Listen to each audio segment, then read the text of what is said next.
I'm so excited about getting this campaign started. Let's get out there and build the kind of province British Columbians deserve. Here we go, everybody. Let's go. Let's go. British Columbia's provincial election officially kicks off tomorrow, but it's been a wild ride for the province to even get to this point. Breakdown of a party, a record number of independent candidates, and a premier kind of flip-flopping on a few policy positions, and that only scratches the surface. With Election Day set for October 19th, there's still a whole campaign to happen, folks. So for more on this BC election, let's bring in some reporters who are covering it for us. Justine Hunter is the BC politics reporter with the Globe and Mail, and Shannon Waters is the BC politics and environment reporter with the Narwhal. It's good to see you both. Welcome back to the show. Thanks for having me. So, Justine, set the stage for us. We've got this latest polling from Leger, has the incumbent NDP polling slightly above the Conservatives, 44% to 42%. I mean, what's the feeling a day before the official call about where momentum may be right now? Yeah, they're a statistical dead heat right now, the NDP and the Conservatives. It's going to be a tight race. And the Premier, who did his unofficial launch of the campaign today, started in Surrey. And that's really symbolic because that's going to be, there's 10 seats up for grabs in Surrey. It's going to be, the path to government is going to be in there. And both the Conservatives and the NDP, I think, will be spending a lot of time in that ridings. And it was a bit of a power play for the NDP to roll out their campaign bus today because they're the only ones that will have a media bus in this campaign, which really kind of gives you that sort of David versus Goliath kind of sense of how the campaigns are being organized on the ground. And they chose Surrey Serpentine as the riding to start in, which highlights one of the four candidates the NDP have are former police officers. Right. Which is because they want to emphasize that the NDP government, despite what the opposition is going to tell you, is all in favor of public safety and cracking down on crime. Right. David Eby is not soft when it comes to justice issues, is the message they're trying to convey there. So, Shannon, the bus is out, but the writs don't get drawn up or drop until tomorrow. But this campaign's been going on for a while, right? They've been laying out their positions, laying out their messaging, sort of setting some expectations. I mean, what does that tell us about where this is going to go, do you think? I think it tells you that it's going to be a very long campaign, or certainly feel like that for those of us who are paying close attention. I mean, we have had a lot of discussion recently from both the BC NDP and the BC Conservatives about what they would deliver on if they become government. And funnily enough, both of them are now saying that they will do away with the carbon tax, which had been sort of a settled position here in BC, with the Conservatives saying they'll get rid of it entirely. It doesn't matter if the federal backstop stays in place, while David Eby and the BC NDP have taken a slightly more moderate, if you like, position, saying that as long as the federal backstop remains in place, BC will have a consumer carbon tax. But if that is removed, say under a Conservative government at the federal level, that BC will do away with its consumer carbon tax while somehow keeping industrial emitters under a carbon pricing regime. Right. It's interesting. If John Rustad does scrap the BC plan while Justin Trudeau is still Prime Minister, then you get the plan that we live under here in Ontario, because that is the law of the land. So you'll get rebates. So you got that going for you. But we'll see. It shows you how much is shifting here. And speaking of shifting, Justine, BC United was going to be the party to challenge the NDP. And now they've just announced in the last half hour or so, not running candidates, not running ads. Now, does that matter, considering that party is kind of dead and swallowed up by the Conservatives? What does that mean for this election? Well, it is an interesting play because back in late August, of course, the BC United Party, which is the official opposition, pulled out of the campaign and said they would not contest it. They threw their support to the BC Conservatives. And Leader Kevin Falcon's candidates were happy about that. I know we were going to talk about independence in a little bit, but there are what that did allow them to do under the Elections BC rules is they could still spend as if they were a fully participating party, even if they only ran one candidate. Right. And the limit for campaign spending in this is $5.7 million per party.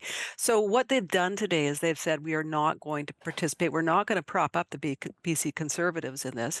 I think that really does sort of show some of the difficulty the BC United Party has had with actually bringing their supporters over to the BC Conservatives. Now, I don't think they had a lot of money to spend. Right. They haven't been able to pay severance to their staffers. They had to go cap in hand to the legislature for some help with that. But they did have all their campaign material ready to go. And I just spoke to one of their executives who said they will not be running any or releasing any of that right now. Okay, Justine, I do want to come back to you on independence in just a second. But first, Shannon, I want to get your thoughts on the Greens, right? Because they are running candidates and presumably they will run ads. What's your sense of where they are going into this campaign? Well, the Greens are in an interesting position, I guess you would say, for this election. A lot of people that I've talked to in terms of what to expect in this election campaign and what it's looking like for the Greens have expressed some concern around sort of the party's future, describing this as a very serious election for them. They're in a position, they currently hold 2 seats in the legislature. One of those, currently held by Adam Olsen, who is exiting politics, will be up for grabs and likely a competitive riding with the NDP. Meanwhile, leader Sonia Furstenau is running in Victoria. She switched seats after her Cowichan riding was redistributed, and so is facing an uphill battle in a very strong NDP riding in Victoria, Beacon Hill. So it could be a very different caucus if the Greens make it back into the legislature. A lot of the polling being modeled right now shows them maybe holding on to 1 seat, maybe not winning any.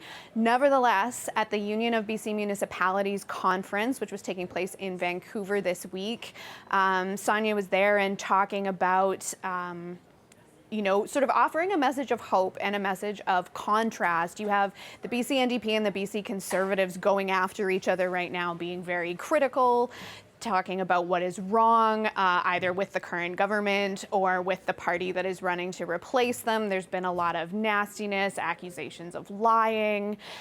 So the Greens are sort of positioning themselves as the party of hope, as offering an alternative to politics as usual, which has been a bit of a theme for them over the years, and giving people sort of positive messages to believe in rather than, criticism and sort of doomsaying over the results of the election. That's a novel concept in modern politics, to offer a positive message of hope. Yeah, but it was only a couple of elections ago they held the balance of power, right? And that supply and confidence agreement, under Andrew Weaver, that got them some clout in the BC government. Justine, I don't know, that could be a bunch of independents this time. And what is it, 30 independents, almost 30 independents running in this race, and presumably some BC United orphans in that? I mean, what does that do to this election dynamic? Well, it's a record number of independents running, and it's a very tough slog to be an independent, especially under the rules here in BC. It's hard to fundraise and to do all those things. But what they're hoping is that if we get another minority government situation here, like we had in 2017, that they might actually have that balance of power. They saw that happen with the Greens, and so they got that hope. Now, so it doesn't mean they'll shape the race, but they could take enough votes to cause some upsets in what promises to be close races.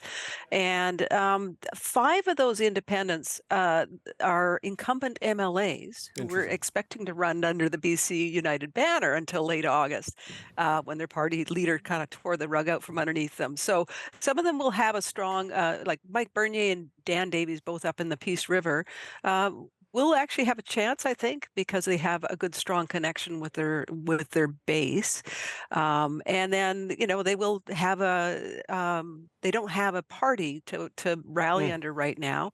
Herb Dhaliwal, the former Liberal cabinet minister federally, has been trying to get BC Elections BC to register a new Liberal Party name, and he's been turned down because it just sounds too much like the BC Liberal Party, and Elections BC has rules about that. But I think he was hoping that they would have some kind of banner that they could rally under and maybe actually form some kind of party that would be recognizable on the ballot. It's just got to suck to be one of those independents that you've got a seat in the legislature and you've got your nomination and you're going to run and your boss folds up the party and now you're just left hanging, right? Like what a difficult time in a difficult profession. you know? Yeah, and there's a lot of frustration, I think, particularly because you remember the BC United Party, formerly known as the BC Liberals. I know it's hard to keep up in BC, but that was a coalition party of Yeah. federal conservatives and federal liberals. So people who were federal liberals are feeling like they're kind of homeless now. And so people like Mike Bernier did not feel comfortable or welcome in the BC Conservative Party. They probably weren't going to be offered any kind of opportunity to run under the Conservative flag anyways. But there are people out there who are feeling disenfranchised because of what Kevin Falcon, the BC United leader, did. So Shannon, you touched on this earlier with David Eby moving off of the carbon price, the consumer carbon tax. You know, and this, Gordon Campbell brought this in, a former BC Liberal Premier of your province. And I guess with the affordability just being such a driving issue, this has caused him to move away from it. I mean, how is that being received by progressive voters in British Columbia? And do you think it gives David Eby the defensive lift that he must have been looking for when he announced this?